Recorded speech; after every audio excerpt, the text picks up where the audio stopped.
Pongo a grabar entonces.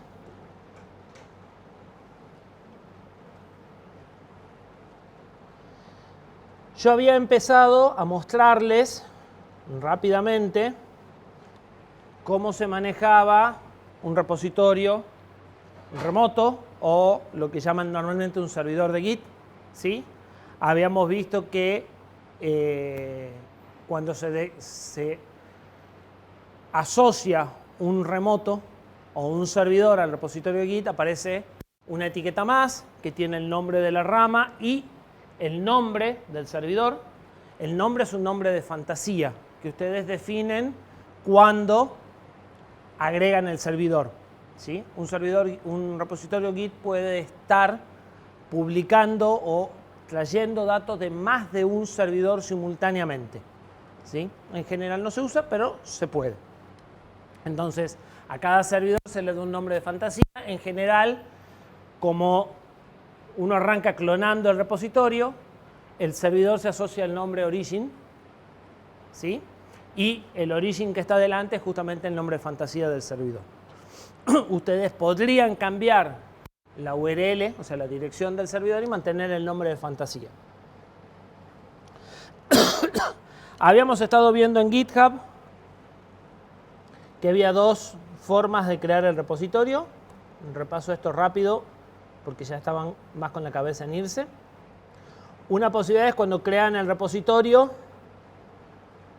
no tomar ninguna de estas opciones, y eso hace que el repositorio se cree en blanco. Ustedes tienen que crearlo localmente, agregar el remoto y hacer el primer commit localmente y el primer push. Y recién el resto del equipo puede clonar el repositorio. La otra alternativa es elegir cualquiera de estas opciones. Eso va a hacer que el repositorio se genere con ya un primer commit inicial, y entonces todos, incluido el que está armando el repositorio, clona el repositorio y empieza a trabajar, ¿sí? Para clonar, yo había armado un repositorio de prueba, que debe ser este. No. Repositorios.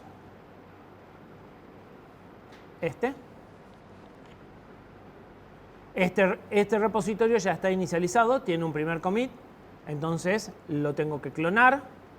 Yo lo voy a clonar con SSH, pero se puede clonar con HTTPS. Les había dicho que de acuerdo a si van a hacer el proceso de generar las claves SSH o van a usar el token, tienen que elegir una dirección o la otra, ¿sí? Y usando Visual Studio, tienen la opción de clonar un repositorio, ponen la dirección, les preguntan dónde lo van a clonar. Yo ya lo había puesto acá en algún lado.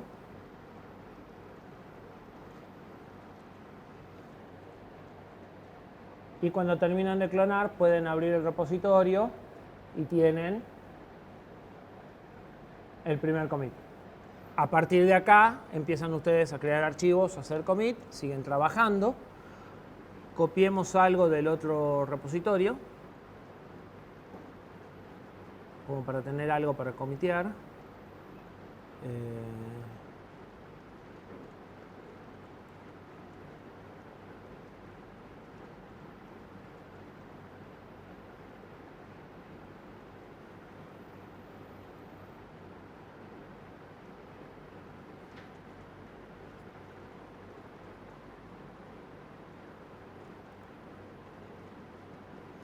Agregamos este archivo.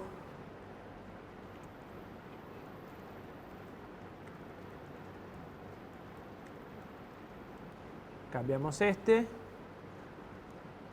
Tengo dos cambios para mandar. El archivo nuevo, este, y el readme.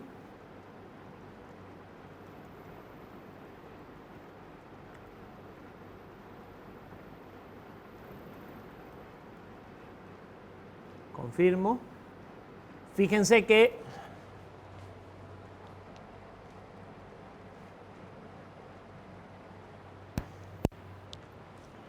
esto marca el commit más reciente en el repositorio.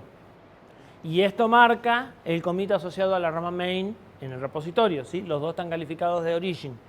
También hay un head local, que no lo veo, pero que es el que marca el último commit que se hizo y es el que eventualmente habíamos tocado cuando deshicimos el borrado de un commit, ¿se acuerdan? Ahí movimos el head nuestro.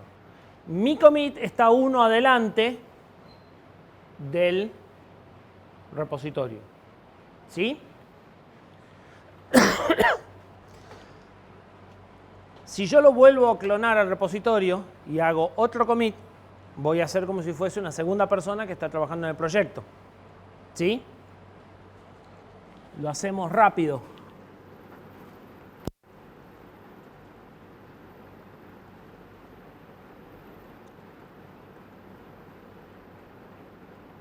Lo clonemos de nuevo.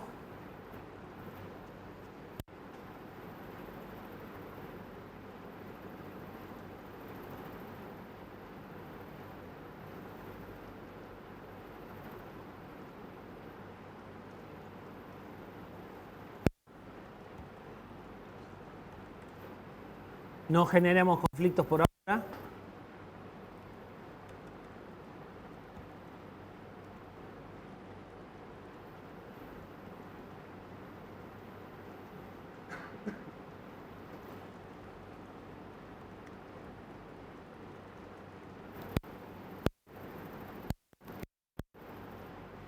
¿Sí?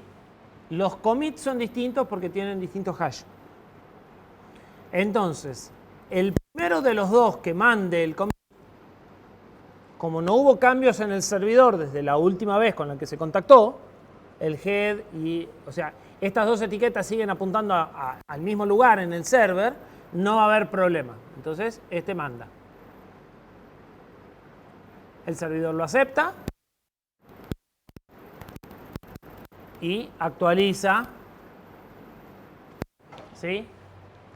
Como coinciden, están mostradas las dos, el main y el origin main están juntas. Y el servidor se movió acá. Pero, cuando quiera mandar desde el otro, el origin head ya no está acá, está en un commit que yo no tengo. Eso me va a obligar a traerlo, mezclarlo y recién mandar este más la mezcla de lo que traje del servidor con este, ¿sí? Si no hay conflictos, eso se suele hacer automáticamente. Entonces, si yo pido sincronizar cambios,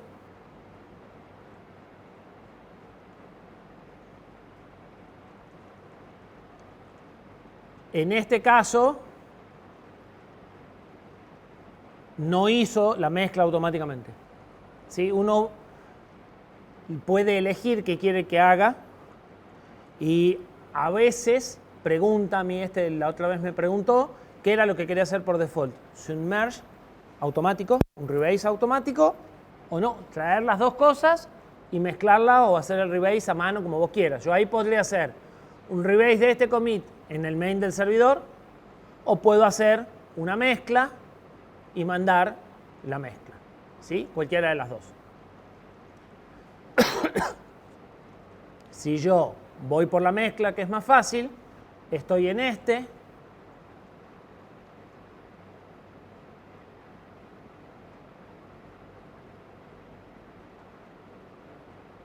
A ver.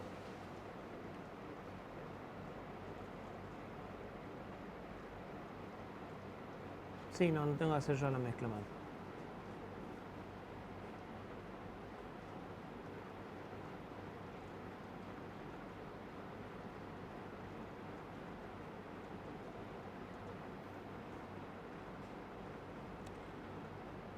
Y ahora, como mis cambios sí incluyen a lo que estaba en el servidor, se acepta, ¿sí?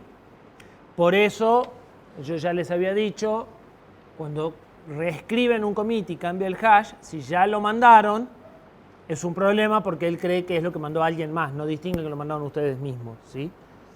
Entonces, pasa por este proceso para evitar perder los cambios que se están mandando. Una forma de minimizar esto es traer los cambios antes de empezar a trabajar, ¿sí?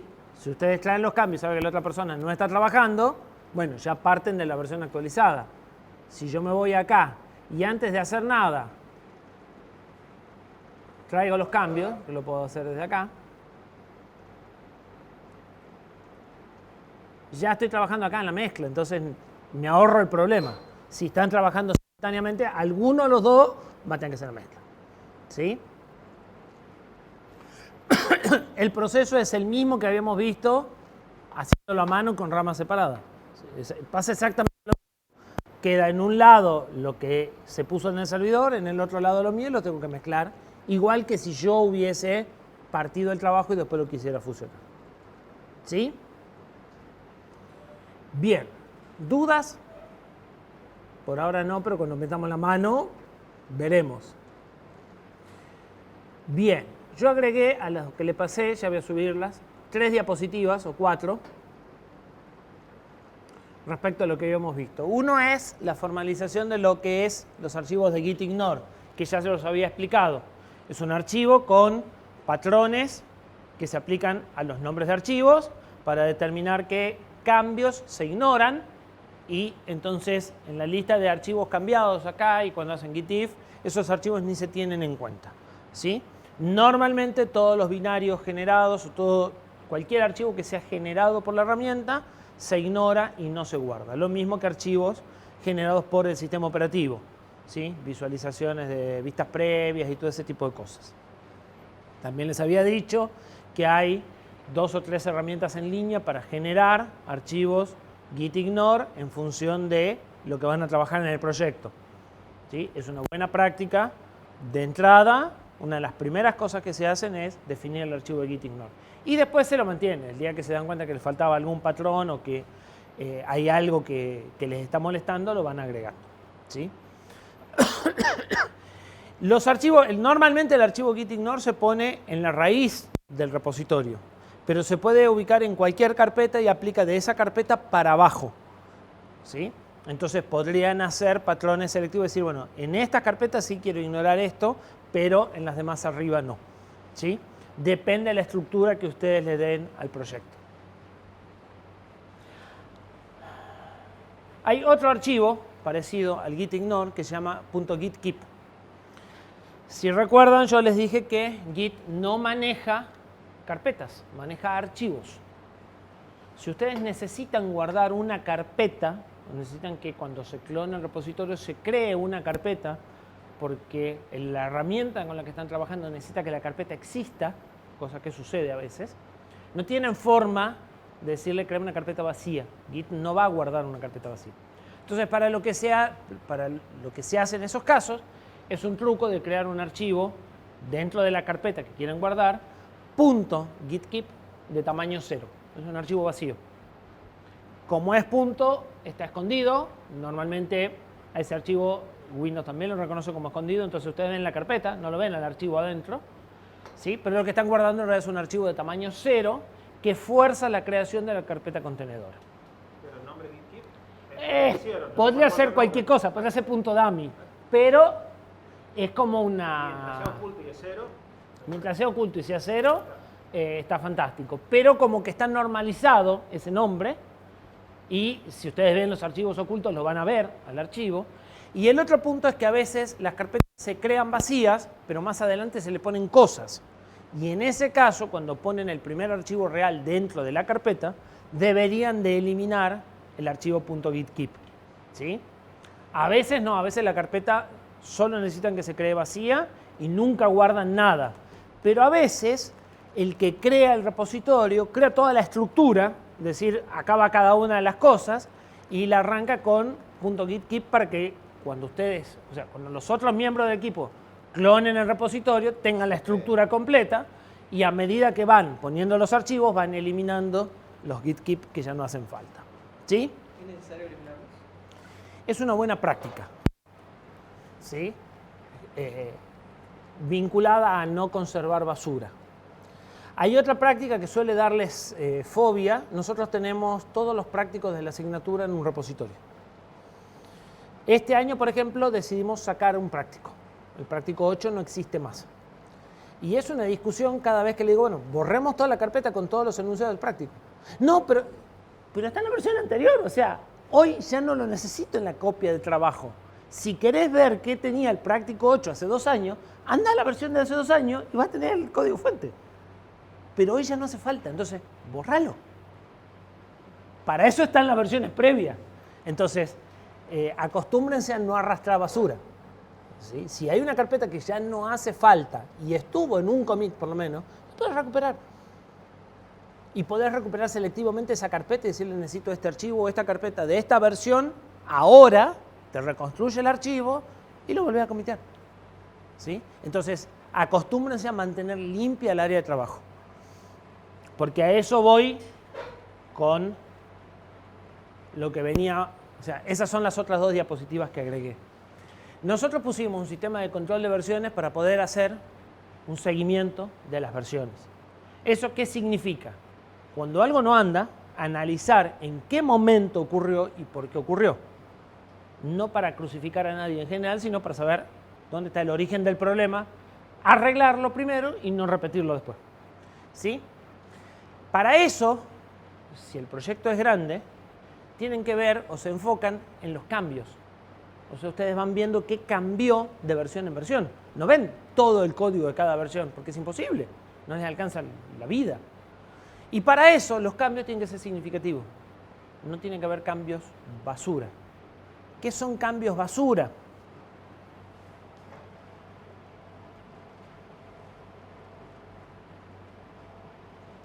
Sin anteojos no ve nada. ¿Por qué no te abrís? Yo estuve buscando algunos ejemplos. Fíjense los cambios en este commit. Todo esto son los archivos generados por un sistema de documentación.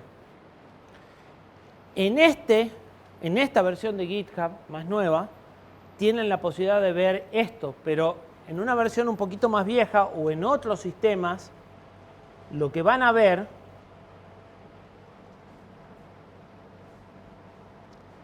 es solo esto, olvídense de esto. Entonces, busquen los cambios, miren la barrita de la izquierda, encuentren un cambio acá.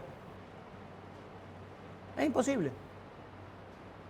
Entonces, si suben archivos binarios, si suben archivos generados, herramientas que generan muchos archivos y los guardan en el repositorio, no sirve para nada. El día que tengan que buscar un cambio no lo van a encontrar. Comparen eso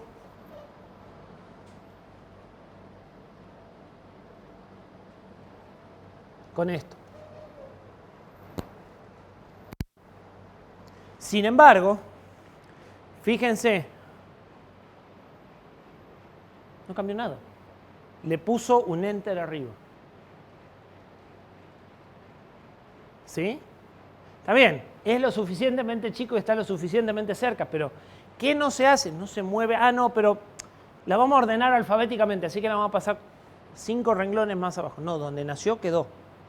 No se hacen cambios de formato, no se hacen movimientos de bloque de código, salvo que sean imprescindibles. Una vez que ya lo pusieron en el código, tiene que quedar ahí. Hay que tratar de que el commit sea lo más prolijo posible. ¿Sí? Porque si no, empiezan a aparecer cosas como esta, donde no cambió nada. ¿Sí? Y si es una línea no hay problema, pero si el 50% de los cambios que tienen que analizar son cosas como esta, que en realidad ni qué les cuento si agregaron un tab porque le faltaba. ¿Sí? Todo el bloque aparece borrado y creado de nuevo.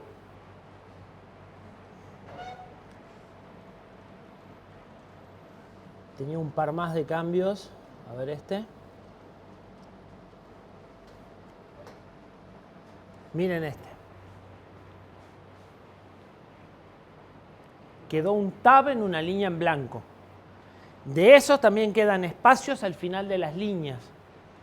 Todo eso hay que hacer lo posible por evitarlo. Pero por evitarlo en el primer commit. Porque si no, después va a haber un commit para arreglar.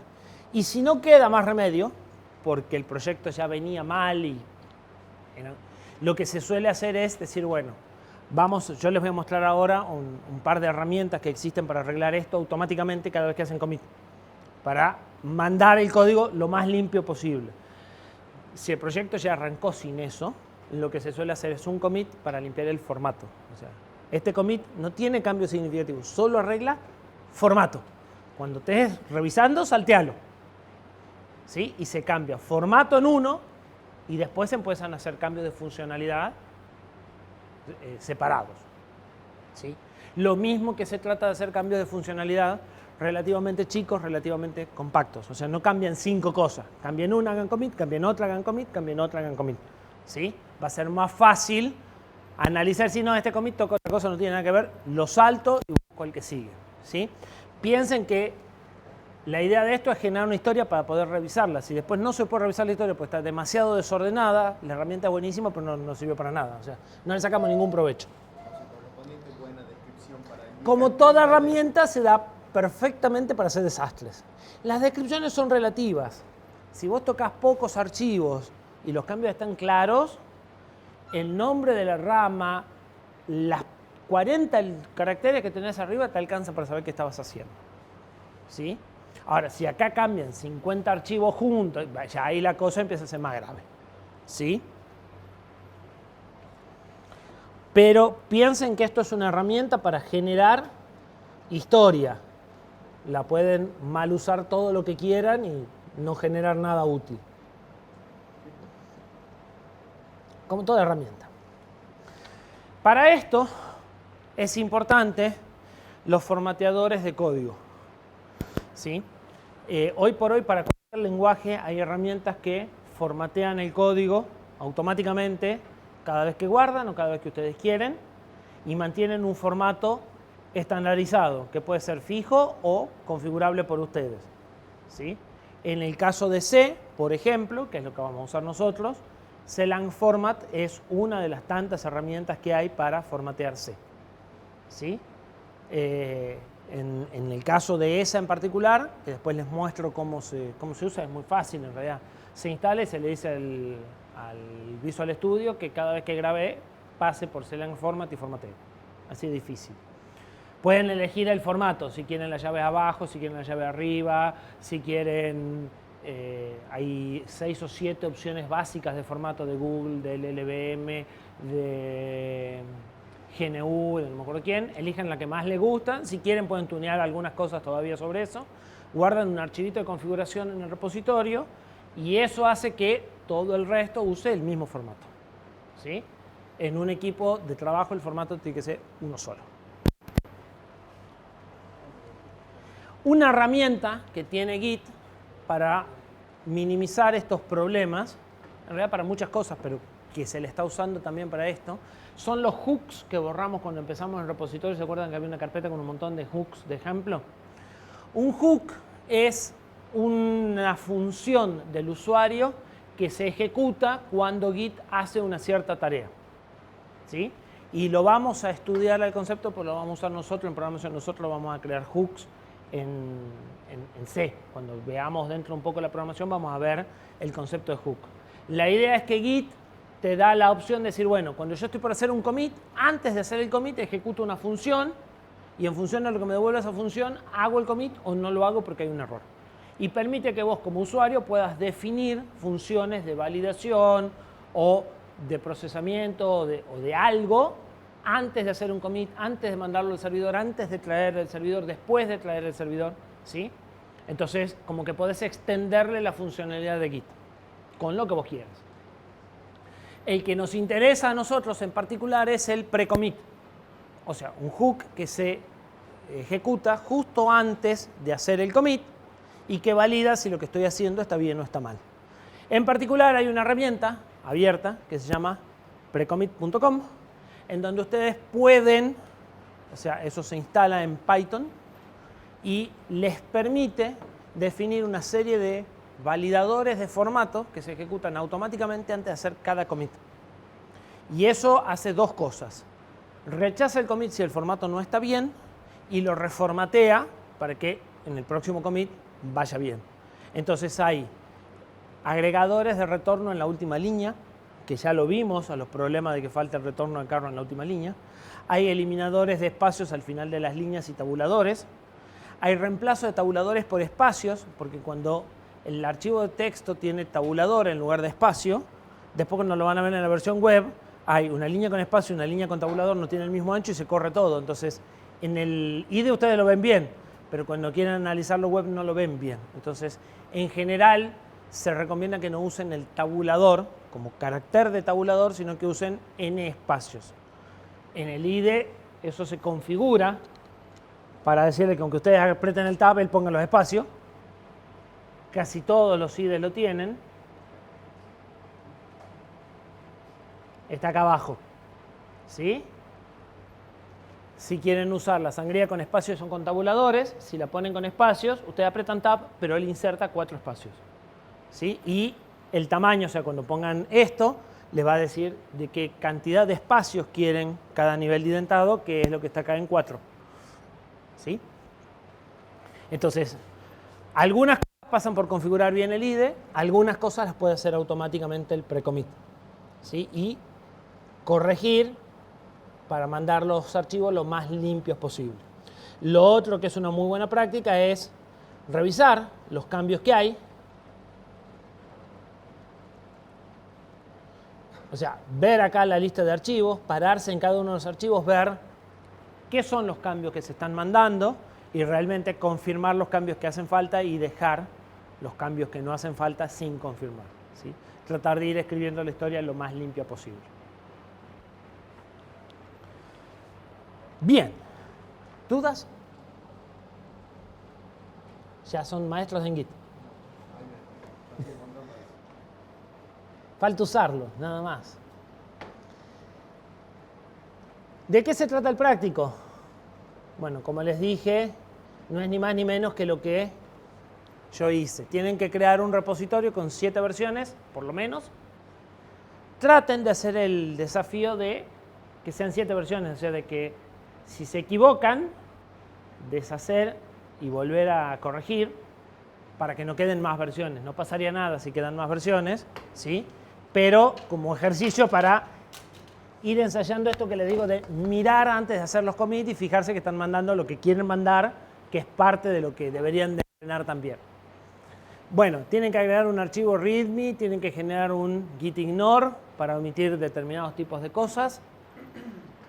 En la segunda versión tienen que agregar dos archivos más con 5 líneas de texto, o sea, cosas muy cortitas. En la tercera y en la cuarta tienen que hacer cambios que no sean conflictivos. Por ejemplo, editan los 2 archivos por separado y listo, ahí no va a haber conflicto. Tienen que hacer una mezcla y después tienen que hacer un cambio conflictivo en la versión 6 y hacer una mezcla con conflicto en la versión 7. ¿Sí? Tengan en cuenta que una mezcla tiene 2 padres, o sea que cuando se ve en el árbol, el repositorio, se nota rápido si hay una mezcla o no. Porque una de las cosas en las que suelen meter la pata es que no hacen una mezcla. ¿Sí? Sino que este commit viene a continuación de este, por ejemplo. Y queda todo lineal. Tiene que haber mezclas acá y acá. O sea, el 5 y el 7 tienen que tener 2 flechas que lleguen a él. Si no, no es lo que le pedimos. Y es bastante fácil repetir esta mezcla para ver si les dio conflicto y ver si está bien corregida. ¿Sí? Ustedes deberían de explicar, si se acuerdan, cuando se resuelve un conflicto, el conflicto se puede resolver quedándote con la versión 5, con la versión 6, con ambas o incluso con algo que no es ninguna de las dos. Ustedes por ahí deberían de explicar con qué se quedan en algún lado. ¿Sí? De todas formas, lo más importante es que la versión 7 no tenga las marcas de conflicto. ¿Sí? ¿Se acuerdan el mayor, head, igual, menor y la otra versión? Esas marcas tienen que desaparecer y las tienen que sacar ustedes, más allá de cómo queden los textos. ¿Sí? Bien. Y eso sería el práctico 1. Lo suben a un repositorio de GitHub y nos pasan el enlace para que lo revisemos. ¿Sí? Bien. Paso el enlace, que lo abren en GitHub y copien a ver que está abierto ahí el link y eso lo pasó. Sí, ya voy a ver cómo lo pasan. Sí. El enlace sería la URL de GitHub. O sea, en el caso de este repositorio, Todo es. no, el repositorio. ¿Sí? Fíjate que acá tenés los commits. Bien, ¿Sí?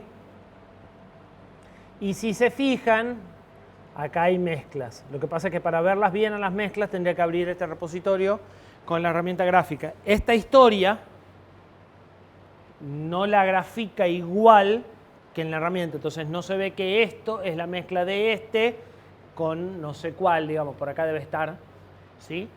Entonces él lo grafica lineal y no grafica las uniones. Pero este repositorio está lleno de mezclas. vuelvo a preguntar. Entonces, lo que está ahí arriba, estás viendo. No sé dónde estás diciendo. Eso ya lo navegamos nosotros. O sea, lo que importa es esta dirección, que es la página principal del repositorio. Estoy ahí, copio el link de ese. Exactamente. Igual, a ver, ¿Qué hay de code? ¿No lo puedes cambiar también? más o menos. Acá de code lo que se copia es la URL para clonarlo. Si está en SSH, esto no es algo que puedas navegar.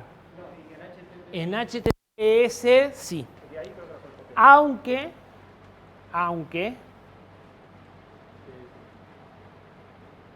te sobra el .git, que no es la muerte de nadie porque te lo acepta.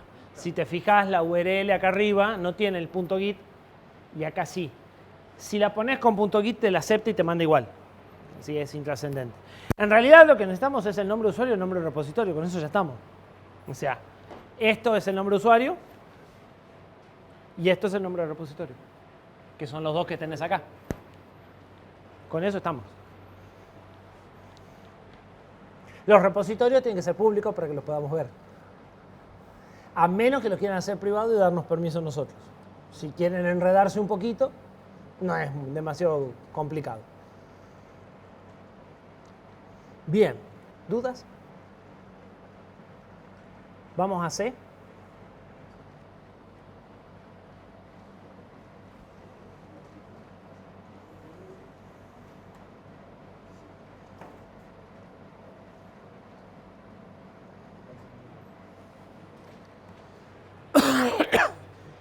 Poquito de historia.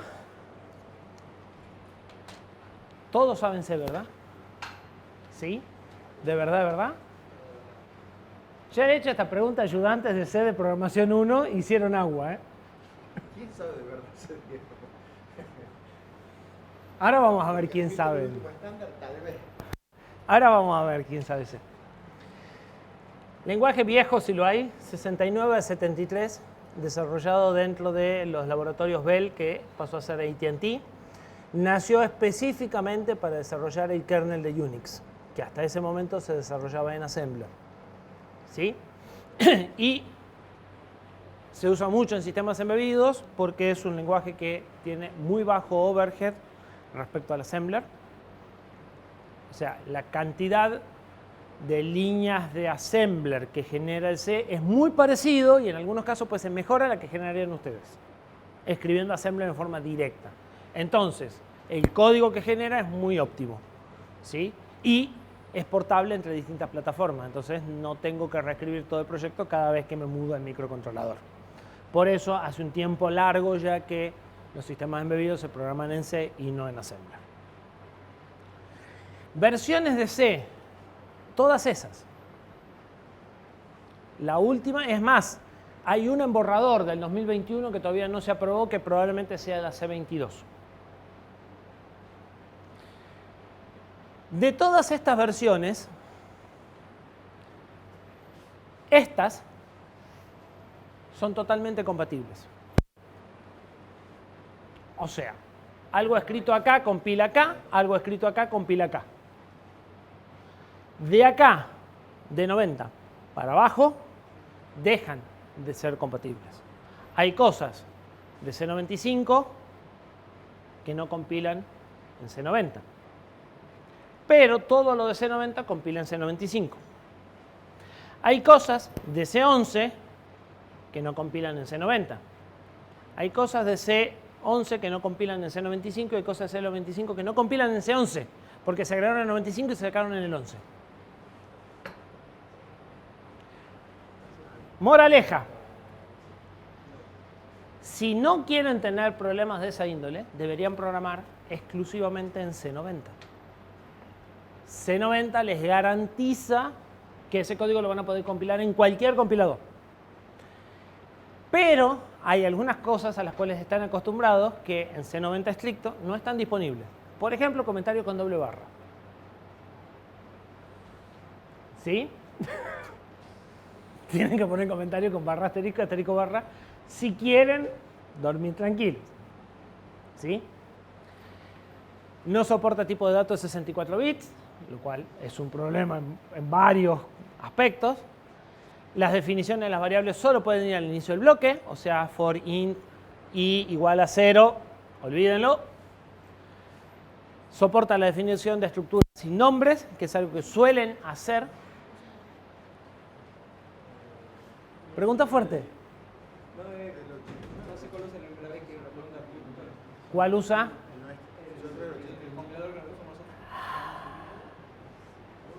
Probablemente 89. Pero tiene doble barra, tiene... Sí, de hecho. Vamos a compilar con GCC. Como la mayoría hoy en día de los sistemas embebidos se compilan con GCC. GCC, si ustedes le dicen que compile C89, pero no le ponen el estricto, no tiene problema con los comentarios, no le va a hacer problema por los comentarios, a pesar de que le digan que quieren compilar C89. ¿Sí? Algunas cosas las relaja. Si ustedes ponen estándar C89, C90, estricto, warning como errores, no compila más. ¿Sí?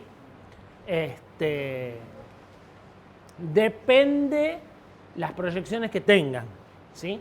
En un sistema embebido en el día de hoy, lo más probable es que cualquier cosa que quieran compilar en un futuro se compile con GCC. Y podrían decir, bueno, me voy a arriesgar y no voy a usar cosas muy locas, pero los comentarios, las variables, algunas de estas cosas las voy a usar igual. ¿Sí? No voy a usar algunas otras cosas como array dinámico o algunas de esas cosas me pueden traer más dolor de cabeza. ¿Sí? Pero voy a usar las cosas más básicas, las voy a usar y no voy a usar un estándar 90. Hoy es muy difícil pensar en que vayan a un sistema embebido. O sea, algo que nace hoy es muy difícil pensar que vaya a algo que no vaya a usar GCC. Los dos principales ramas de microcontroladores usan GCC. O sea, todo lo que es ARM usa GCC, todo lo que es RISC-V, que es probablemente el que reemplace, usa GCC. Y la mayoría de las otras cosas que andan dando vueltas, si no son muy viejas, también usan GCC. Entonces, lo más probable es que vayan de GCC a GCC. No va a haber demasiado problema. ¿Sí? De todas formas, depende de la extensión, depende de las posibilidades de que se tengan que ir a algo más tipo PC, en donde por ahí se encuentren con otros compiladores. ¿Sí? Si ustedes se van, por ejemplo, a una estación de trabajo de HP, tiene un Unix, pero ese Unix se llama HP UX y tiene un compilador, y no es GCC, el compilador C de HP. Y no necesariamente se va a comportar igual que GCC. En un embebido eso es poco probable, pero en una aplicación de escritorio sí puede ser que ustedes se tengan que pasar de un Solaris a un HP, de un HP a un IBM o ese tipo de cosas, y ya no está GCC. ¿Sí? Depende. Algo que no soporta C90, que creo que no usa nadie, son las directivas inline. ¿Saben qué hace la directiva inline?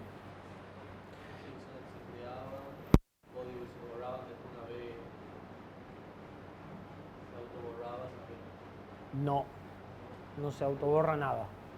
Hace algo parecido a los fines prácticos, pero la directiva inline lo que hace es decirle, sugerirle, porque el compilador la puede omitir, sugerirle que esa función se expanda. ¿Qué es expandir una función? Cuando ustedes definen una función, ¿qué hacen? Ponen un bloque de código, el programa llama a ese bloque de código, lo ejecutan y vuelven. Cuando una función se expande, se copia el bloque de código en la función en la que va a ser llamada. No se genera realmente una subrutina, sino que directamente el bloque de código de la subrutina se expande, en lugar de la llamada se pone el pedazo de código. ¿Sí? Mejora velocidad, empeora tamaño, normalmente. ¿Sí? El mismo proceso se aplica a los lazos. Lazos de 3 iteraciones puede ser más rápido hacer las 3 veces la misma instrucción que ejecutar el lazo. ¿Sí? Entonces, una de las cosas que hace el compilador de C hoy en día es desenrollar los lazos. Desenrollar los lazos quiere decir, este lazo se hace 3 veces. No, pongo 3 veces el cuerpo y listo. Va a ir más rápido. De todo eso tienen control con las opciones de optimización. Hay unos parámetros de optimización donde les dicen, quiero que el programa sea lo más chico posible, quiero que el programa sea lo más rápido posible. ¿Sí? La directiva inline sirve para decirle esta función, expandila y tratarla como si fuera un macro. Acá vamos a ver bien qué es un macro y el resultado. Pero el compilador la podría ignorar y tratarla como una función común, vulgar y silvestre. ¿Sí? Bueno, C90 no soporta inline. Si ustedes ponen inline le va a dar error. Y esto es el mínimo común denominador. O sea, si no quieren o si quieren que el proyecto sea lo más portable posible, deberían trabajar en C90. Y deberían trabajar en 90 desde la línea 1 de código, asegurándose que todo el resto del equipo también trabaje en C90. ¿Sí? Vamos a ver después alguna herramienta para asegurarse de que todo el mundo trabaje en C90. Porque si lo dejan a la buena voluntad, no existe la buena voluntad en estas cosas. Tipos de datos del lenguaje C. Creo que todos saben que el lenguaje C tiene el tipo int de tamaño flotante. Es decir, no está definido qué tamaño tiene un int. ¿Sabían eso? Bien. Un int puede tener 16, 32 o 64 bits. En función de la arquitectura en la que se compila. Normalmente un int tiene el tamaño de palabra del procesador. En un procesador de 16 tiene 16. En un procesador de 32 tiene 32. En un procesador de 8 tiene 16 porque nunca tiene menos de 16. ¿Sí? En embebidos, esto nos traen algunos dolores de cabeza. No saber el tamaño, ¿sí? O que el tamaño cambie. Y esto también trae dolores de cabeza cuando ustedes tienen estructuras de datos que se tienen que transportar por red de un procesador de 8 a un procesador de 16 o de un procesador de 16 a un procesador de 32. ¿Sí? Y ustedes necesitan que los tamaños sean fijos. Al int se le pueden aplicar 2 modificadores, signed, unsigned, para correr el rango de representación, y short y long para hacerlo más largo o más corto. ¿Sí? Normalmente un short int debería de ser la mitad de int, pero si están en 16, un short int también va a ser de 16.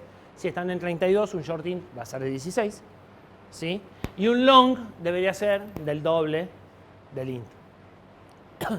Para resolver todos estos problemas, en C99 se agrega una librería que está disponible para los anteriores porque es un archivo de cabecera. Entonces, aunque programen en C90, ustedes la pueden usar. En donde se declaran tipos de datos con tamaño fijo. En embebidos normalmente vamos a usar esos tipos de datos y no los tipos de datos flotantes. ¿Sí? Donde tienen int 8, int 16 y 32, o int 8, 16 y 32, con signo y sin signo. Estos siempre tienen 8, 16 y 32 sin importar la plataforma. ¿Faltó la T al final de int 32? Sí, señor, faltó la T al final de estos dos. Bien. Terminan todos en T. Se supone, se recomienda que las variables como lazos de bucles deberían ser del tipo int. Porque el int es flotante para maximizar velocidad. Es el tamaño de datos que el procesador puede operar más rápidamente. Teniendo en cuenta que nadie va a desarrollar hoy para micros de 8 bits, donde los 16 podrán ser un problema.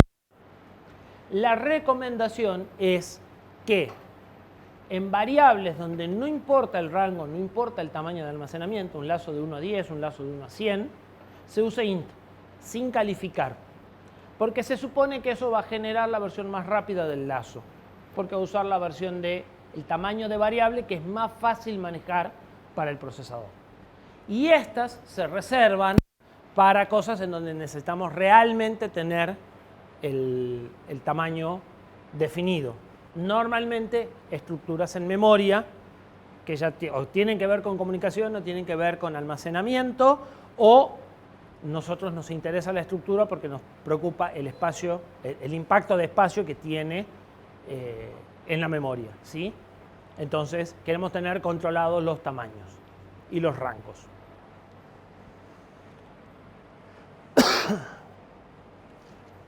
¿Qué es una declaración? ¿Y qué es una definición?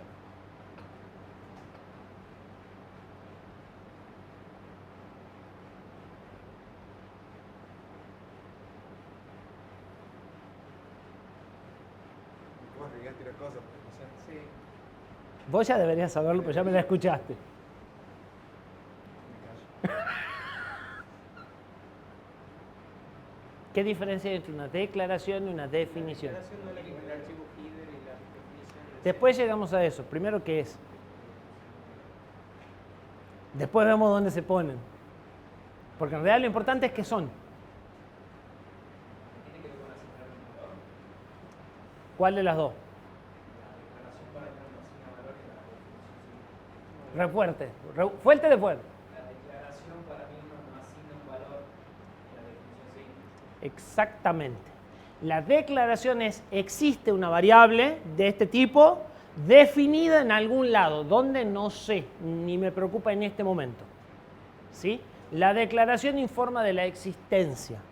La definición crea el recurso y le asigna el espacio. ¿Sí?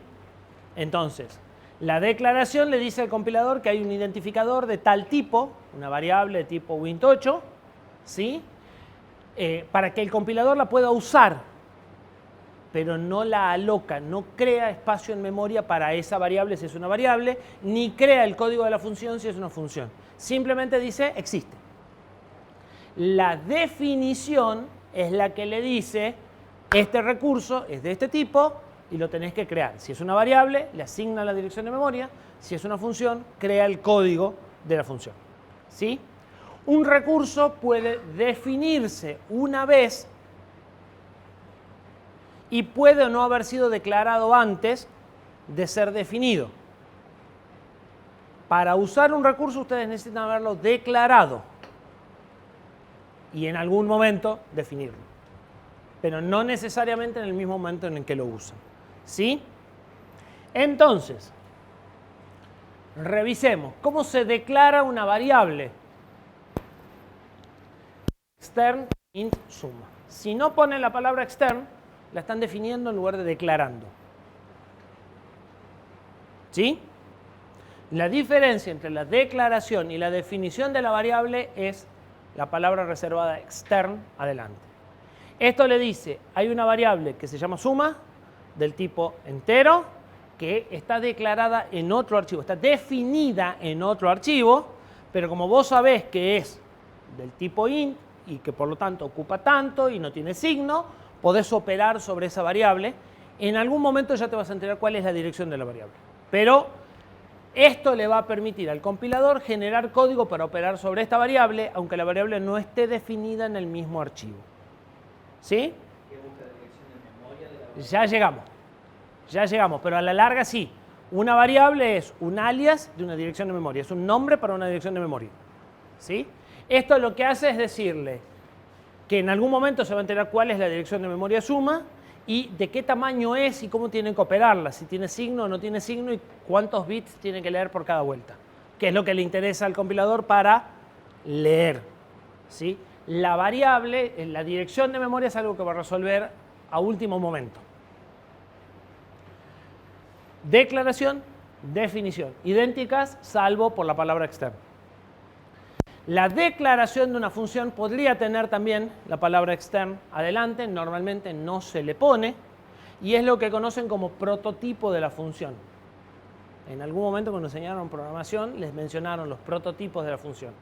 Es la cabecera de la función con un punto y coma al final y sin el cuerpo. Eso se llama prototipo de la función.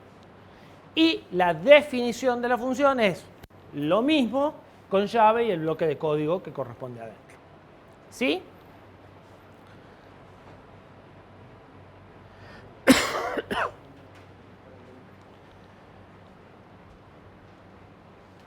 ¿Qué va en el H y qué va en el C? ¿Por qué?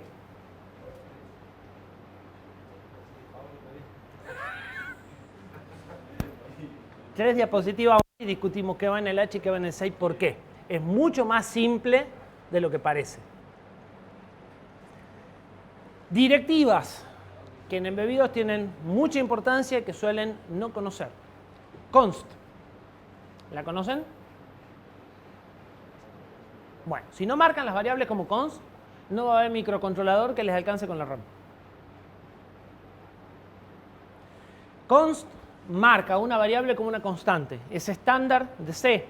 Lo que pasa es que en una PC no tiene demasiada importancia porque lo que va a suceder es que si ustedes tratan de asignar la variable le va a dar un error. No pasa mucho. En embebidos, eso implica si esa variable o si esos datos van a ir a parar a flash o a RAM. Un microcontrolador típico tiene 16 veces flash respecto a RAM. Si ustedes generan estructuras, tablas de constantes y no le ponen const, se quedaron sin RAM. Y se quedaron sin RAM porque le falta marcarlas como const. ¿Sí? Esto tiene impacto en los embebidos. ¿A qué memoria va a mandar el compilador esas estructuras que ustedes están marcando o esas variables que no son variables? ¿Sí? Todo lo que es const puede ir a parar a memoria flash. Todo lo que no es const tiene que estar necesariamente en RAM. ¿Sí? Declaraciones de constantes, especialmente punteros. El const puede ir antes o después del asterisco o en ambos o en los dos lugares. Si sacamos el const, esto es un puntero a entero que se llama foo. Si el const lo pongo de este lado, es un puntero a un entero constante. Quiere decir que no puedo cambiar lo apuntado por el puntero. No puedo hacer asterisco foo igual a 4. Porque lo apuntado por foo es constante. ¿Sí? Esta y esta son la misma. En este caso, el constante es el puntero, no lo apuntado. Entonces, puedo hacer asterisco foo igual a 4, pero no puedo hacer foo más. ¿Sí? El puntero apunta a un lugar, no lo puedo mover del lugar en el que apunta, pero sí puedo cambiar lo que apunta el puntero. Y en este caso no puedo mover ninguna de las dos cosas. ¿Sí? El puntero es constante y lo apuntado por el puntero también es constante. Como tenemos flash, si empezamos a usar const, nos vamos a dar con el problema de que si yo no pongo este const y pongo int asterisco foo y el puntero apunta a flash, me va a decir, cuidado, porque si querés hacer asterisco foo, eso está en flash y no se va a escribir porque la dirección de memoria que vos estás pasando es de flash, pero la estás considerando como si se pudiera escribir y eso físicamente no se va a escribir. Van a empezar a saltar warnings. ¿Sí? Hay dos formas de programar. Sin warning o mal. No hay término medio. Porque cuando el programa no anda, siempre había un warning que le estaba diciendo dónde estaba el problema. Y se ahorran 45 minutos de buscar problemas si no tenían warning y si cuando aparece uno, lo leen. ¿Sí? Entonces, conforme veníamos diciendo el tema del formato, el tema del identado, los warnings es lo mismo. Tienen que compilar sin warnings. ¿Sí? Entonces, para compilar sin warning, tienen que empezar a entender el manejo del constante, el manejo de algunas cosas y cómo se sacan algunos warnings. O sea, cómo hacen para decirle, esto que yo estoy haciendo, yo sé qué es lo que quiero hacer, no me avises porque no está del todo bien, pero lo quiero hacer. Estoy plenamente consciente de lo que estoy haciendo. ¿Sí? Las variables se convierten automáticamente en constantes. Es decir, si ustedes esperan un puntero a una constante, un puntero a una variable es un puntero a una constante. ¿Se entiende? Una constante es una variable que no puede cambiar. Y una variable es una variable que sí puede cambiar. Que a ustedes le pase una variable que sí puede cambiar algo que no va a cambiar, no hay problema. Al revés sí. Si ustedes esperan un puntero a una variable y reciben una constante, les va a decir, no, pará. acá algo no va a andar, porque esa memoria está fuera de lugar. Entonces, si ustedes tienen una función como esta que suma dos valores y no necesitan cambiar ni el puntero ni lo apuntado por el puntero, lo correcto es marcarla como const siempre. Porque si no, el día que quieran pasar datos que están en flash, van a tener un warning. Y ustedes realmente acá no manipulan ni A ni B. ¿Sí? Entonces, la forma correcta de declarar esta, que no lo hice por un tema de espacio, sería const int asterisco const A. Ni cambia el puntero, ni cambia lo apuntado por el puntero. ¿Sí? Si A y B son variables, no están marcadas con const, yo las puedo pasar a la función y no voy a tener ningún problema. ¿Sí? Porque de vuelta, las variables se promueven a constantes sin ningún inconveniente. Si no pongo el const acá y después quiero usar una constante y sumarla, a pesar de que la función debería andar perfectamente, voy a tener un warning diciendo a una función que no espera constantes, vos le estás pasando una constante. ¿Sí? Entonces, todas las funciones que no manipulan los punteros deberían de tener los punteros calificados con const. Los punteros y lo apuntado por los punteros. Si no quieren toparse con warning en algún momento. ¿Sí? ¿Se entiende? Más o menos. Martín no está convencido. No, sí, no me cuadra para qué tendría const de puntero y const de variable en la flash. ¿Por qué no uso directamente la variable de flash? Digamos, no entiendo por qué. Porque la variable puede estar estructurada. La variable puede ser una estructura de datos, puede ser una tabla, una cadena. La variable no tiene por qué ser. O sea, si me pongo acá a escribir un ejemplo con una cadena, no me entra en la diapositiva. ¿Sí? Normalmente trato de ilustrar con el ejemplo más sencillo. Acá es un puntero a int. En un puntero a int es más fácil que pongas 10 asterisco. En teoría. ¿Sí? Pero vos decís, bueno, ¿para qué voy a poner el 10 en una constante en flash? Lo pongo directamente en el código, como está acá, igual a 10 y listo. Eso es relativo, eso es cierto hasta que esa constante es una constante de calibración, que está en flash, Claro, no, eso sí, está. pero es variable, o sea, a veces cambia. No es una variable como siempre, ¿sí? Pero en una actualización de firmware o en un proceso de calibración vos escribís esa variable y esa variable tiene un valor distinto en cada equipo, entonces no la podés poner en el código. ¿Sí? Y tenés que operar con eso. O es una tabla de datos. Cuando es una tabla ya necesitas pasar puntero y necesitas operar sobre esa tabla. O es una cadena. ¿Sí? Pero esa cadena, como es un mensaje, está en flash, no está en RAM. ¿Sí? Y cuando quieras hacer algo con esa cadena, te va a saltar el problema de decir, no, pero estás recibiendo una variable y le estás mandando una constante, porque la cadena está en flash siempre porque es constante. Y si no está en flash, porque no le pusieron el const, es peor todavía, porque la cadena se pone en flash y se copia en RAM para pasarla. ¿Sí? Todo eso es lo que hace el ensamblador, entonces se olvidan poner el const adelante. ¿Sí? Entonces, el resultado de no manejar razonablemente bien los const es que van a tener severos problemas de memoria. Sobre todo si el microcontrolador es chiquitito.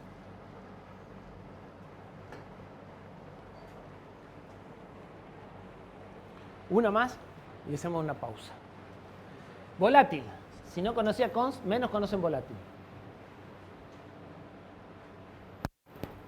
Ustedes tienen interrupciones y no tienen volátil, tienen un problema serio. Anda de carambola.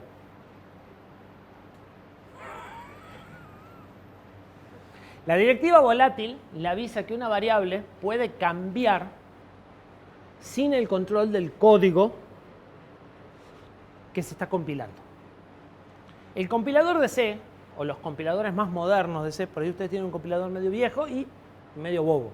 Los compiladores modernos de C, GCC particularmente, es bastante inteligente haciendo optimización de código. Es muy normal que escriba mejor código que ustedes en Assembler.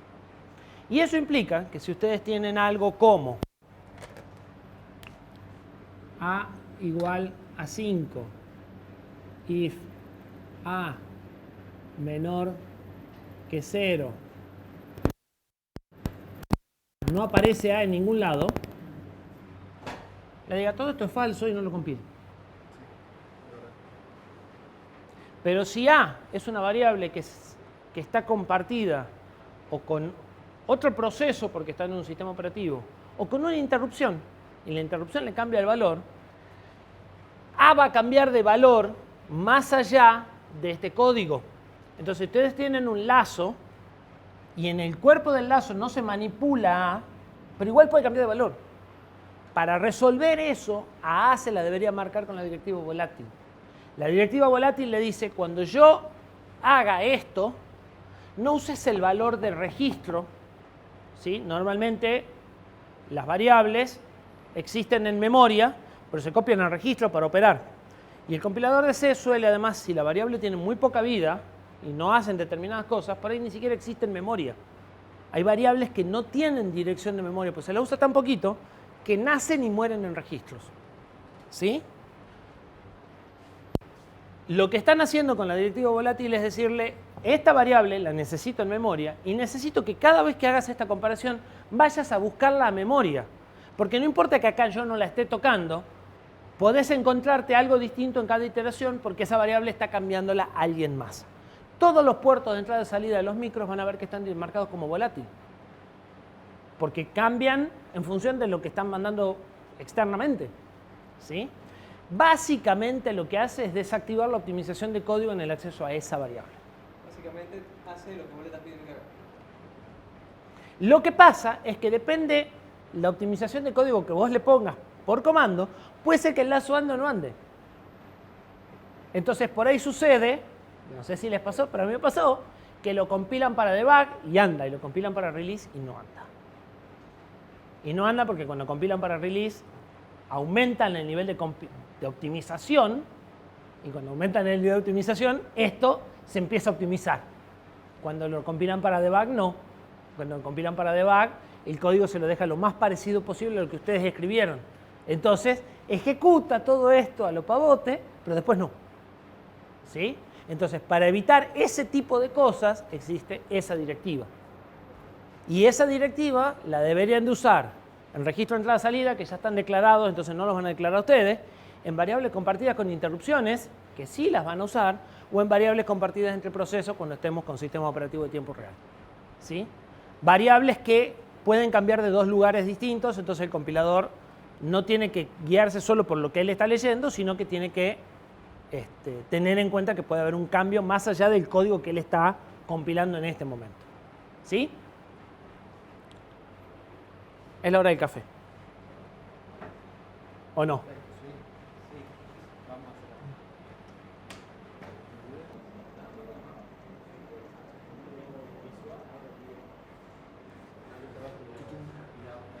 Static. Una que conocen a medias. La directiva static la conocen en variables locales. Y la conocen como sirve para mantener el valor entre llamadas. En realidad, lo que hace la directiva static con una variable local es convertirla en una variable global, por eso mantiene el valor entre llamadas, deja de ser local y pasa a ser global, Pero no dejar que lo usen. pero limita la visibilidad a la función en la que está declarada. ¿Sí? Pero aplica también a variables globales y a funciones. Cuando ustedes marcan como static una variable global o una función, evitan que alguien pueda poner extern en otra parte del código y acceder a esa variable o a esa función. Es decir, vuelven privadas de ese archivo C la función o la variable. ¿Sí? La vamos a usar extensamente porque yo voy a mostrarles cómo se aplica un patrón de programación orientado a objetos, lo mejor que se puede hacer en C. Y una de las bases de la orientación a objetos es que nadie le toque las variables. Entonces, todas las variables globales, vamos a usar variables globales, que deben haber escuchado que son mala palabra las variables globales, vamos a usar variables globales, pero las variables globales las vamos a usar con static para que ningún otro archivo C las pueda tocar. ¿Sí? Más allá de no declararlas en los archivos de cabecera, para hacerlo más difícil, al ponerle static no hay forma de que nadie las pueda tocar. O sea, aunque alguien vaya y ponga extern en el otro, no se puede acceder. Operadores de bits. ¿Los conocen? Sí, ustedes dos y el resto. Los vieron, pero no saben para qué sirven.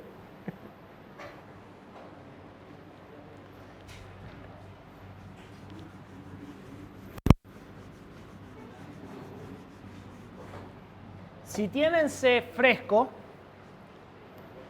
A doble ampersand B, ¿sí? Hace un AND entre A y B, siendo A y B preposiciones lógicas. Y si son variables, eso se compara, se hace igual a 0 distinto de 0. ¿Sí? Una variable se convierte en una preposición lógica haciendo el valor de comparación con 0. Entonces, si yo pongo A doble ampersand B, esto va a ser false si este es 0 y este es 0, va a ser true si, va a ser false si cualquiera de las dos es 0, o ambas, y va a ser true si las dos tienen un valor distinto de 0. ¿Sí? Y va a tomar true o false, o sea, 0 y menos 1. True es menos 1, normalmente. Ahora, si ponen una sola ampersand, lo que van a hacer es una operación bit a bit entre los bits de A y los bits de B. ¿Cómo andan con el hexadecimal? 13, 0001, 0011. 0F, 0001. 1. And 1, 1. 2, por decirlo de alguna forma. And 2, 2. En este, los dos que siguen son 0. And 1, 0. Y en este, no importa, and 0, 0. ¿Sí? Entonces, cuando aplico el ampersand simple sobre números, obtengo un número, ¿sí? Que es el resultado de hacer un AND entre cada bit de este con cada bit de este. ¿Sí? Es muy habitual que A sea, o B sea como B sea una variable y A sea una constante. Y entonces lo que estoy haciendo es filtrar. Los bits que están en 1 pasan sin alteración y los bits que están en 0 desaparecen. ¿Sí? Es relativo qué es la máscara, en este caso esto sería la máscara, y qué es el valor. La máscara también puede estar en una variable y también puede ir cambiando, ¿sí? Pero al momento de operar, como que consideramos uno desconocido y uno conocido o constante, ¿sí? Y en función de esto, modifico esto para quedarme con una parte que me interesa analizar. Esto hace un OR. La misma historia, solo que cambia en lugar del AND, el OR. Acá voy a tener un 1, en cualquiera que tenga un 1. Entonces, toda esta F va a pasar tal cual está de la máscara y este 1 va a pasar y el resultado va a ser un 1F. Y este es un OR exclusivo. Lo que va a hacer es invertir en donde hay 1 y dejarlos donde está en 0. ¿Sí? Entonces, este pedazo se va a invertir y este pedazo va a quedar sin cambios. El AND puede filtrar,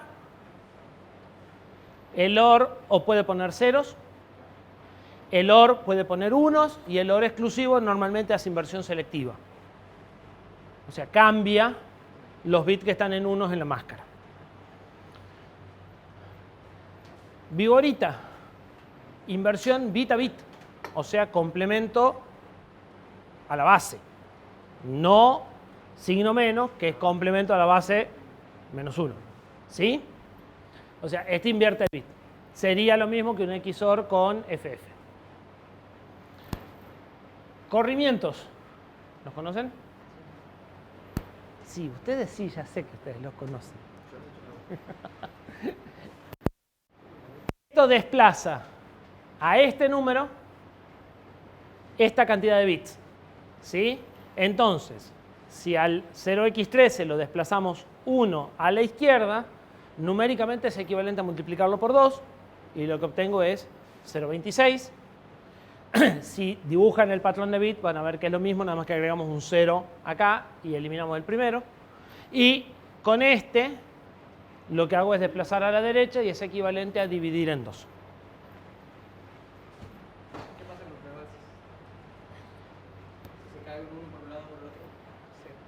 se cae. O sea, la única forma de acceder a los rebalses es en assembler. O sea, tenés dos opciones. Antes de hacer el corrimiento, saca este bit con una máscara, o saca este bit con una máscara, y después corre. O hacerlo en assembler. En assembler, el corrimiento puede mandar el bit de rebalse al acarreo. ¿Sí? Pero para eso no hay equivalente en C. Es lo único que no podés hacer en C. El primer bit, en este caso, por el No hay rotaciones tampoco. no hay rotación.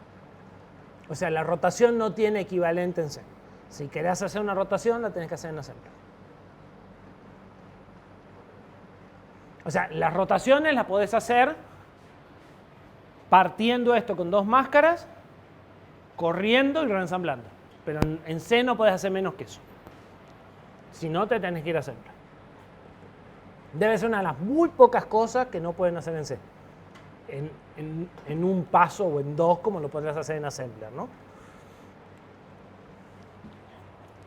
Máscaras. Cuando manejamos puertos de entrada-salida, normalmente manipulamos bits individuales. Nos interesa saber si hay un bit está en 1, si un bit está en 0, o nos interesa prender o apagar un bit. Una notación que se usa mucho es 1 corrido 3. Entonces esto es el bit 3, fácilmente legible. ¿Sí? Esto es una constante, se resuelve en tiempo de compilación. O sea, desde el punto de vista de optimización de código es lo mismo que poner 0x08. ¿Sí? Pero mucho más legible. No tienen que sentarse a pensar qué bit es el que está en 1 o no. Entonces van a encontrar, a mí por lo menos me resulta mucho más cómoda esta notación que el hexa. ¿Sí? Entonces, Aspersan 1 corrido 3 va a dar 0 si el bit 3 de A es 0 y distinto de 0, que no es 1, ojo, distinto de 0 si el bit A es 1. ¿Sí? Si el bit 3 de A es 1. Esto es típicamente la forma de testear si una tecla está apretada o no. ¿Sí? Para prender o apagar, solemos usar un OR o un AND negado. Esto hace A igual a A OR 1 corrido 3. O sea, hace un OR bit a bit de A con un número que tiene el tercer bit en 1 y todo el resto en 0. El resultado es el mismo A con el tercer bit en 1. ¿Sí? Entonces esto prende el bit 3 de A. Un AND con la máscara invertida es un 0 en la posición que quiero apagar y todo el resto en 1. Entonces todos los bits de A quedan como estaba, excepto el que puse en 0, que lo llevo a 0. Y con esto apago el bit 3 de A. Y con esto hago un toggle. Hago un OR exclusivo con el mismo patrón que para setear. Si estaba en 1 lo pongo en 0 y si estaba en 0 lo pongo en 1. ¿Está claro? La semana que viene vamos a usar código de ese a raudales, ¿eh? Así que si no se entiende algo, este es el momento de preguntar. ¿Cómo funciona el compilador de C? ¿Y por qué las declaraciones van en los H y las definiciones van en los C? ¿Puedo hacer una pregunta? Sí, por supuesto. ¿Se puede utilizar o es estándar también utilizar así como es 0x para decir que lo que viene está en hexadecimal? 0b larga es lo que viene está en binario, o eso no en todos? No en todo, no estoy 100% seguro. Cuando No quiero estoy tocar un bit, por ahí uso 0b larga y hablo de 8 dígitos. El problema de eso es cuando quieres tocar 32 de esa forma. Sí, bueno, pero Creo que sí, creo que 0b es estándar, o sea, creo que el lenguaje C lo toma, lo que pasa es que es muy raro usar el binario, y en general yo lo que encontré es esto, OR 1 corrido 2, OR 1 corrido 7. Y en lugar de poner los bits, haces un OR y decís el 3, el 5 y el 7. Entonces es 1 corrido 3, OR 1 corrido 7, OR 1 corrido 5. Y son el 1, el 3 y el 5. Si te fijas, los archivos de cabecera, los fabricantes normalmente los hacen así a los bits. Y si no, si son campos numéricos, es 4 corrido la cantidad de bits que necesites para acomodarlo. Entonces, este es el valor numérico y esto es hasta qué lugar, hasta qué posición lo tenés que llevar. Es lo otro que vas a encontrar. O sea, si vos tenés un registro, si tuviéramos uno que escriba sería fantástico. Ay. 5 corridos va a ser más fácil. Si vos tenés acá 3 bits y acá un campo de 3 bits y vos querés poner un 5 acá, haces 5 corrido 3. Entonces ponés el valor numérico y lo desplazás la cantidad de bits que hace falta para que queden acomodados y te queda acá el 5. ¿Sí? Normalmente en la tabla te dice 5 es para tal cosa. Esos son los que más bien los archivos de los fabricantes, que no son el mejor de los ejemplos, pero bueno, después de leer mucho empezás a saber cuáles están bien hechos y cuáles son más o menos.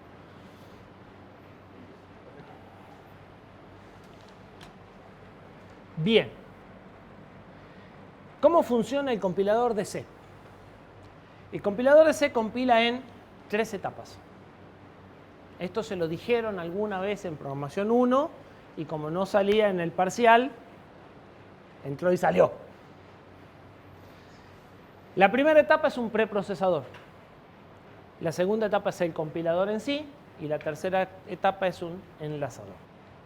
El preprocesador, que le suena porque las cositas con numeral son las directivas del preprocesador, es un motor de reemplazo de búsqueda y de reemplazo de texto. Simple y sencillamente.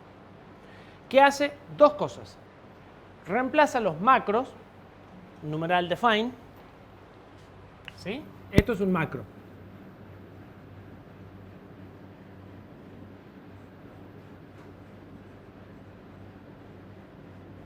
Esas son las dos principales directivas al preprocesador. ¿Qué hace el include? Va a buscar el archivo y lo pega. ¿Qué hace el define? Define algo por un valor, ¿verdad? A nivel reemplazo de texto, agarra el archivo, donde encuentra esto, lo reemplaza por esto. Entonces, el preprocesador parte de un archivo C.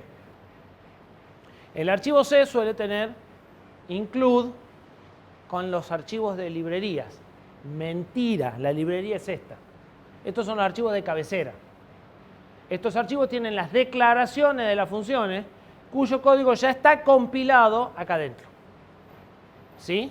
¿Por qué tiene las declaraciones? Porque el compilador necesita saber cómo se llama, qué parámetros recibe y qué valores devuelve para poder compilar la llamada. El código ya está compilado acá, pero él acá tiene que compilar la llamada a esta función y la vuelta. Yo les había dicho recién que cuando declarábamos una variable, decíamos, existe una variable de este tipo en algún lado, la dirección ya te la vas a enterar. Y con la función pasa lo mismo, porque las direcciones las resuelve el enlazador al final. Las direcciones de memoria de las funciones y de las variables las resuelve el enlazador. ¿Sí? Entonces, el compilador toma un archivo C. A partir de las directivas de include, el preprocesador trae todo lo que esté con include y lo va reemplazando y va generando un archivo kilométrico que tiene todo lo que le hace falta para compilar, no depende de nadie más. ¿Sí? Todas las declaraciones que estaban acá se copiaron acá. Todo lo que esté con macros se reemplaza y una vez que no quedan ni macros ni include para reemplazar, se lo pasa al compilador para compilar. El compilador puede compilar si las funciones están definidas o declaradas. Si está definida, fantástico, es esta. Si está declarada, sabe cómo compilar una llamada a esa función y cómo recuperar los resultados que le dé esa función, o sabe cómo compilar el código para acceder a una variable, solo le falta la dirección de la función o la dirección de la variable. ¿Sí? La dirección de una función a veces se llama entry point o la dirección de variable, la dirección de memoria de la primera instrucción de la función. Entonces, el compilador construye normalmente un archivo, objeto, que tiene código ensamblador o código binario de la máquina y le faltan las direcciones de memoria de lo que él no haya definido. Ese archivo tiene, además del código, dos tablas. Una tabla de todas las funciones y variables que se declararon en este archivo C, a las cuales él les asignó direcciones, y una tabla con todo lo que él necesita, que fue declarado, pero que no sabe la dirección. El enlazador va a tomar uno o varios archivos O, uno o varios archivos A. Los archivos A son paquetes de archivos O. O sea, son varios archivos C que se compilaron y se empaquetaron en una sola biblioteca. ¿Sí? Acá hay código binario, no código fuente. Y va a tratar de, con este rellenar este, con este rellenar este, y ver si puede cruzar todo con todo. Le va a asignar las direcciones de memoria finales y si puede va a construir entonces el binario ejecutable. Que en nuestro caso, en los embebidos, va a ser una imagen de lo que tenemos que grabar en la memoria flash. ¿Sí? ¿Se entiende? Eso es lo que acabo de decir. El preprocesador toma el código fuente y entrega un archivo preprocesado que normalmente no se guarda en disco, se pasa automáticamente al compilador, pero que ustedes podrían guardar a disco para examinarlo si tienen problema con alguna de estas directivas. Si hacen cosas medias locas con estas directivas, a veces no andan y no terminan de entender por qué, pueden guardar el archivo preprocesado como un archivo de texto e inspeccionarlo. Normalmente no lo van a encontrar en disco. Expande los macros, reemplazo búsqueda y reemplazo de texto, expande los archivos incluidos, copia y pega. O sea, es extremadamente básico lo que hace el preprocesador. El resultado es el archivo autocontenido listo para compilar y en general el preprocesamiento se hace automáticamente. O sea, si bien son 2 etapas, el compilador preprocesa y compila al mismo tiempo cada archivo. No así el enlazado, porque el enlazado se hace una sola vez al final. El compilador traduce el código C a binario que pueda ejecutarse en la máquina y genera las tablas de símbolos, ¿sí?, con los símbolos definidos y los símbolos requeridos. Cuando ustedes marcan un símbolo como static, ese símbolo no se pone en la tabla de símbolos, por eso es que nadie más lo puede usar. No se exporta en la tabla de símbolos, ¿sí? Y por eso queda como privado del archivo C. Y el resultado es un archivo de secuencia de código ejecutable más las tablas de símbolos, que es un archivo tipo O, normalmente, un archivo objeto. El enlazador toma todos los archivos objetos más los archivos de biblioteca, que son los archivos A, y asigna segmento de códigos a cada una de las funciones. Se fija si hay funciones que no se usan y las elimina, funciones que por ahí se compilan pero ustedes después no las llaman, ¿sí?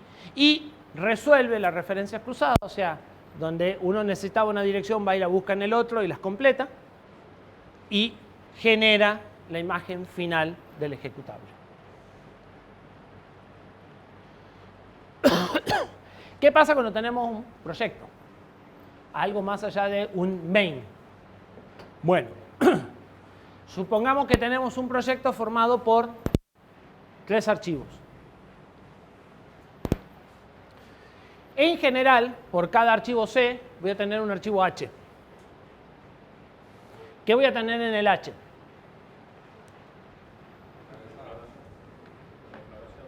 ¿De qué?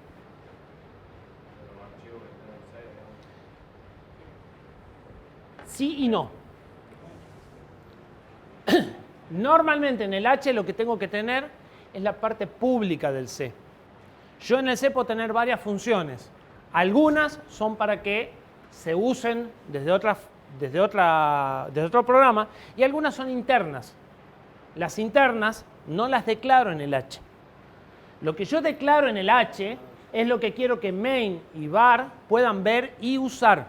El manual de usuario de C. ¿Eh? El manual de usuario de C hablando de ¿Qué? el H. El archivo del Es la H.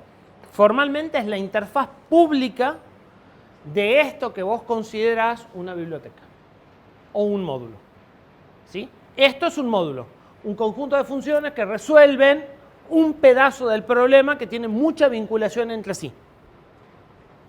Esto es la interfaz pública de esto.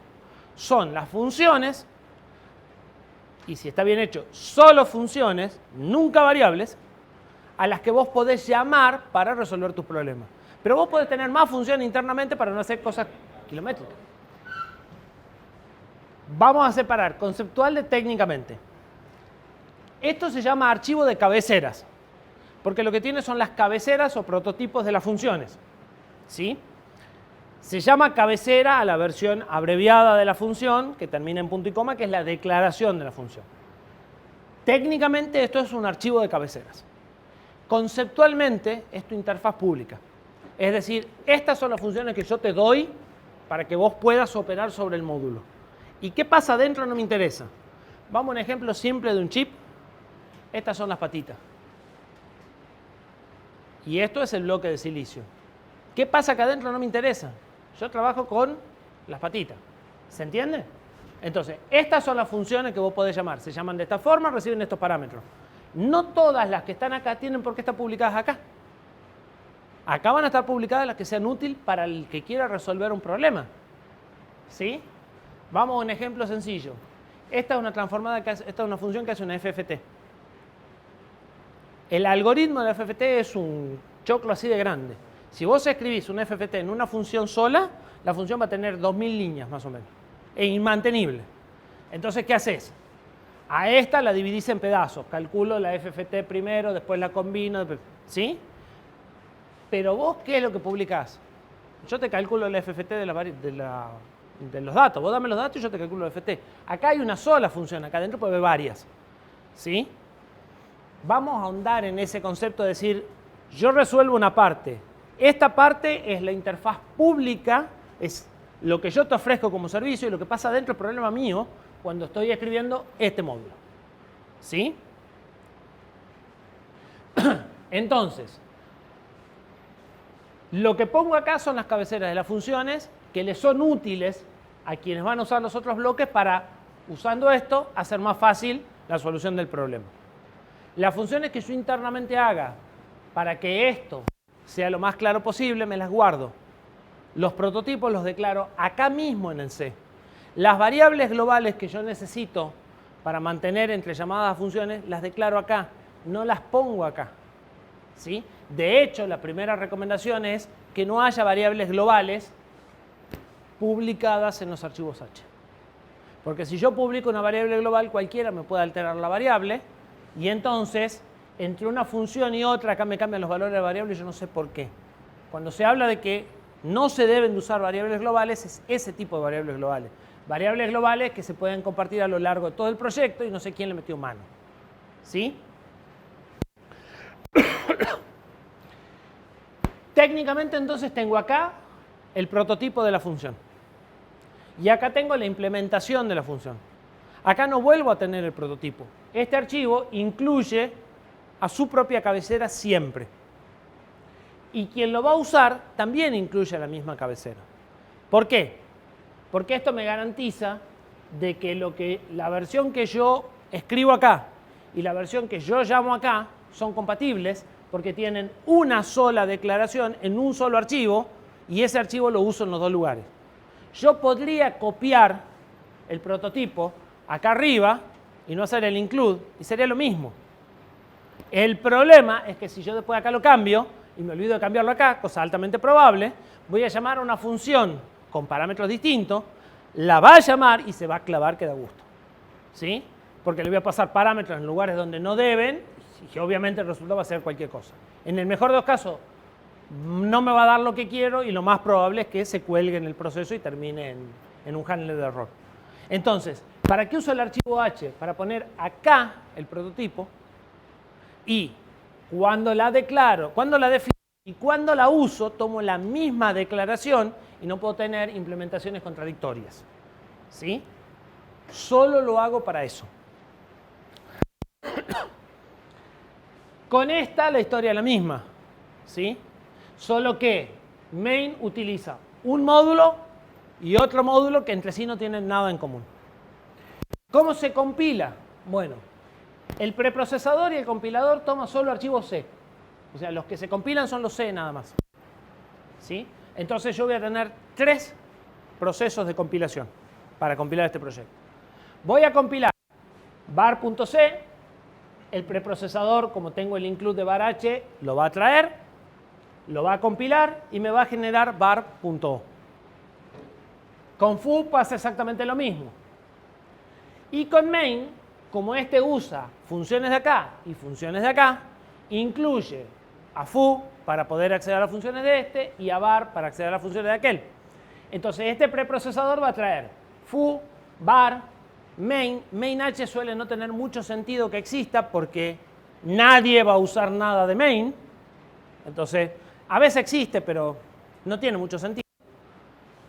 Se preprocesa y se compila. Ya voy. El enlazador va a tomar este O, este O, este O, más los A que hagan falta, el del stdlib por lo menos, va a mezclar todo y va a generar la imagen. ¿Sí? ¿Por qué se hace de esta forma? Por varias razones. La primera razón es que a esta pareja te la podrás llevar a otro proyecto en donde tenés que resolver parte del mismo problema. ¿Sí? Entonces no lo volvés a escribir. La otra razón es que esto podría ser muy grande. Y cuando se compila de esta forma, ustedes cambiaron este, o cambiaron este, o cambiaron este. Cuando compilan, solo compilan este y enlazan, y los otros no se recompilan. Entonces, en lugar de demorar 10 minutos compilando todo el proyecto, pasan a demorar 20 segundos, porque están compilando uno de 70, 80 o 150 archivos. ¿Sí? Entonces, normalmente un proyecto mínimamente serio sigue esta estructura por esas dos razones. Reutilizar pedazos de código para otros proyectos o dividir el trabajo, esto lo resuelve uno y esto lo resuelve otro, ¿sí? Y además acelerar los tiempos de compilación. ¿Qué información tienen Los los puntos O? puntos O tienen las secuencias binarias ejecutables más las tablas de símbolo. La tabla de símbolo es nombre del identificador, dirección de memoria, nombre del identificador, dirección de memoria, más los identificadores que te hacen falta para poder terminar de compilar. Cuando main llama a una función de var, acá en el O está el nombre de la función y dice me falta la dirección de este. Y en este está ese identificador con la dirección. Entonces el enlazador dice, este necesita tal identificador, este lo tiene, este lo tiene, este lo tiene, sí, listo. Entonces va poniendo las secuencias binarias en memoria y va buscando las direcciones que faltaban poner y las va asignando en función de dónde puso cada bloque de memoria y asegurándose de que no falte ningún pedazo, ¿no? O sea, de que vos no llamás a una función y ninguna de todos los O ni la sala la define esa función. ¿Sí? ¿Se entendió? Nunca más duda de qué va en el H y qué va en el C. Yo quiero hacer una librería propia, digamos, Una librería normalmente, a ver, si la librería es tuya, la vas a hacer con archivo C y H. ¿Sí? Pueden ser un archivo C o pueden ser varios archivos C. Depende qué tan extensa sea. Ahora, si la librería vos la vas a vender, muchas veces lo que vas a hacer es, la vas a compilar y vas a entregar los H y el A. El A es una compactación de varios archivos O. Vos le podés decir al compilador que en lugar de generar un ejecutable, genere una librería. Y le pasás la lista de archivos O y él los compacta en un archivo A. Entonces, si vos vas a vender esa librería, como no querés darle el código fuente, depende, la librería depende, sí, pero para darte un ejemplo más o menos claro, vos lo que vas a darle es los archivos de cabecera que hagan falta y la librería compilada en binario, con lo cual no tiene acceso al código fuente. El problema de eso es que esto tiene que estar compilado exactamente para el target en el que vas a estar. En un microcontrolador, o sea, en un Unix eso es más o menos fácil, esto se compila para Linux y ya está. En un microcontrolador esto tiene que estar compilado para exactamente el micro. Tiene que ser un Cortex M4 con o sin procesador numérico, con o sin control de memoria, o sea, Si no, tenés que entregar como 75 de estos archivos según lo que vas a compilar. O sea, si es un M4, un M1, un M3, un M0. ¿Sí? Pero sí se puede. Sí se puede.